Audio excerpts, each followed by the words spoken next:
Paper leak जैसे अपराधों से निपटने के लिए सरकार ने शुक्रवार 21 जून की आधी रात को देश में एंटी पेपर लीक कानून centre notifies public examinations prevention of unfair means act 2024 लागू किया। देश में चल रहे नीट यूजी विवाद के बाद इस कानून को लागू किया गया है। आइए समझते हैं यह कानून क्या है और किन परीक्षाओं पर लागू होता है। भर्ती परीक्षाओं में नकल और अन्य गड़बड़ियां रोकने और उनसे निपटने के लिए अब तक केंद्र सरकार और जांच एजेंसियों के पास कोई ठोस कानून नहीं था। इसी कारण अक्सर पेपर लीक की घटनाएं होती रहती है। हाल ही में नीट परीक्षा को लेकर विवाद चल रहा है और यूजीसी नेट परीक्षा को आयोजित होने के एक दिन बाद ही रद्द कर दिया गया। इसके बाद कार्मिक लोक शिकायत और पेंशन मंत्रालय ने 21 जून की रात इस कानून की अधिसूचना जारी की। 10 साल की कैद से लेकर 1 करोड़ जुर्माना तक का प्रावधान। एनईईटी और यूजीसी नेट जैसी परीक्षाओं में गड़बड़ियों के बीच यह कानून लाने का फैसला सरकार का बड़ा कदम माना जा रहा है। इस कानून के लागू होने के बाद अब पेपर लीक करने का दोषी पाए जाने पर 10 साल तक की कैद से लेकर 1 करोड़ रुपए के जुर्माने का प्रावधान है। पेपर लीक या अनुचित साधनों के इस्तेमाल पर क्या है कानून? इस कानून के तहत पेपर लीक करने या आंसर शीट के साथ छेड़छाड़ करने पर कम से कम 3 साल जेल की सजा होगी। इसे 10 लाख तक के जुर्माने के साथ 5 साल तक बढ़ाया जा सकता है। जुर्माना अदा न करने की स्थिति में भारतीय न्याय संहिता 2023 के प्रावधानों के अनुसार कारावास की अतिरिक्त सजा दी जाएगी। सर्विस प्रोवाइडर के दोषी होने पर लगेगा 1 करोड़ का जुर्माना। परीक्षा संचालन के लिए नियुक्त सर्विस प्रोवाइडर अगर दोषी होता है तो उस पर 1 करोड़ रुपए तक जुर्माना होगा। सर्विस प्रोवाइडर अवैध गतिविधियों में शामिल है तो उससे परीक्षा की लागत वसूली जाएगी। साथ ही सेवा प्रदाता को 4 साल की अवधि के लिए किसी भी सार्वजनिक परीक्षा के संचालन की जिम्मेदारी से भी रोका जा सकता है।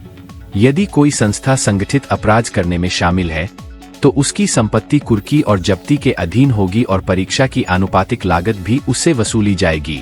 अधिकारी दोषी पाए जाने पर प्रावधान। यदि अपराध किसी निदेशक, वरिष्ठ प्रबंधन या सेवा प्रदाता फर्म के प्रभारी व्यक्तियों की सहमति या मिलीभगत से किया गया है तो उन्हें 3 से 10 वर्षों की जेल और 1 करोड़ रुपए जुर्माना से दंडित किया जा सकता है। 12 फरवरी को मिली थी कानून को मंजूरी। Public examination prevention of unfair means act इसी साल 6 फरवरी को लोकसभा और 9 फरवरी को राज्यसभा से पारित हुआ था। राष्ट्रपति द्रौपदी मुर्मू द्वारा 12 फरवरी को बिल को मंजूरी देकर इसे कानून में बदल दिया गया था।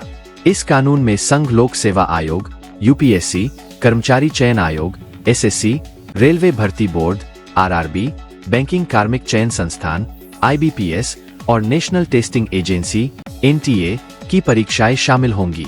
केंद्र के सभी मंत्रालयों, विभागों की भर्ती परीक्षाएं भी इस कानून के दायरे में होंगी।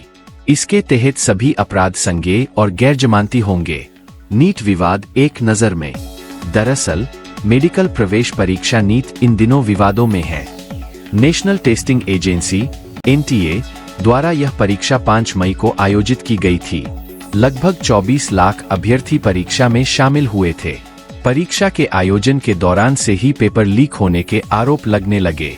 विवाद ज्यादा तब बढ़ा जब 4 जून को नीट यूजी रिजल्ट में रिकॉर्ड 67 उम्मीदवारों ने रैंक 1 हासिल की। नीट के इतिहास में ऐसा पहली बार हुआ कि इतनी बड़ी संख्या में छात्रों ने पूरे 100% नंबर हासिल किए हों। साल 2023 में सिर्फ 2 छात्रों को 100% नंबर आए थे। देश भर से पेपर लीक और परीक्षा में अनियमितताओं के आरोप लगने लगे।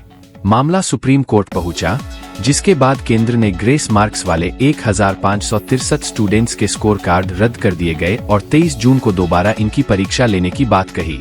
एनईईटी में गड़बड़ी और री एग्जाम की मांग को लेकर सुप्रीम कोर्ट में अब तक 5 याचिकाएं दाखिल की गई है। सुप्रीम कोर्ट इन सभी याचिकाओं पर 8 जुलाई को सुनवाई करेगा।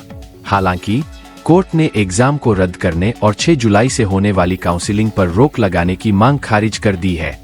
इस खबर में आज इतना ही। इसी प्रकार की ताज़ा खबरें जानने के लिए हमारे चैनल को लाइक और सब्सक्राइब करना न भूलें। धन्यवाद।